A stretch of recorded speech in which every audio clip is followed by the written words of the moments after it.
Coucou les petits caribous et bienvenue dans CDQ. Aujourd'hui, on va parler d'un livre que j'ai lu en mai. On va commencer avec Flow de Patrick Sénécal. Ce livre-là, quand je l'ai terminé, m'a donné une seule impression, c'est qu'est-ce que je viens de lire là.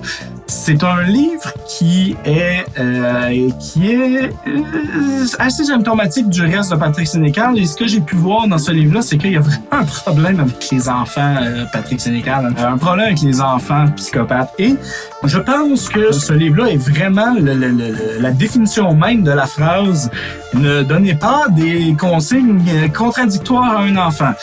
C'est l'histoire d'une famille très dysfonctionnelle dans laquelle le père bat sa mère de façon continue, pas continuelle, mais de façon occasionnelle et de plus en plus souvent.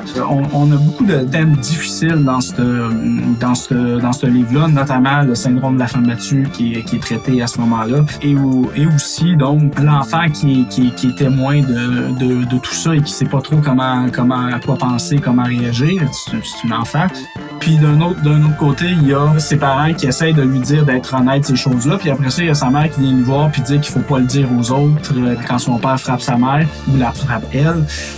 Fait que pour quelqu'un qui a des enfants, c'est très difficile à lire et je peux imaginer je peux pas du tout imaginer en fait qu'est-ce qui se passe dans la tête de Flo, le personnage principal, la petite fille, quand elle se fait donner des informations contradictoires comme ça, de dire faut toujours que tu dises la vérité, mais ça faut pas que tu le dises.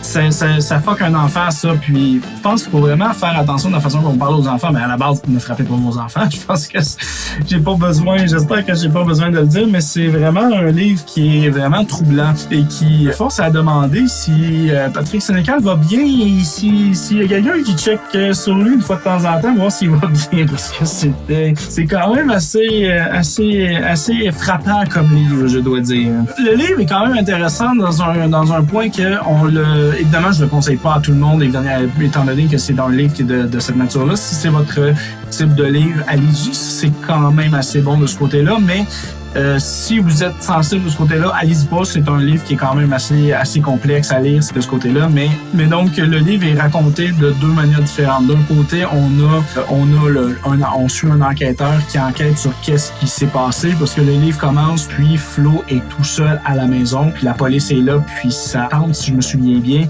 j'ai lu il y a un mois, puis la police essaie de comprendre qu'est-ce qui s'est passé. Est-ce qu'il y a un crime ou quelque chose qui a été commis? La petite fille est juste tout seule à la maison depuis plusieurs heures. On ne sait pas combien de temps. Puis on apprend beaucoup d'informations comme ça au fur et à mesure de l'histoire par le journal de la petite fille. Parce que il est compté sous trois points de vue. En fait, on a le point de vue du policier principal qui enquête. Ensuite, on a aussi le point de vue du travailleur social qui essaie de la faire parler parce que la fille elle s'emprisonne dans un mutisme qu'on sait pas au début de qu'est-ce qui cause. Et aussi, on va suivre le point de vue de la petite fille à travers de l'écriture de son journal. Ça a pris quand même un certain temps avant que je comprenne c'est quoi le poteau du livre. C'était pas aussi transparent que sur le seuil, mais c'était beaucoup plus intéressant. Puis même quand j'ai compris, j'ai quand même trouvé mon plaisir à continuer à lire le livre. Plaisir, bon, vous en doutez, je suis un peu fucké pour aimer ce type de livre-là, mais si vous êtes aussi fucké que moi, bienvenue.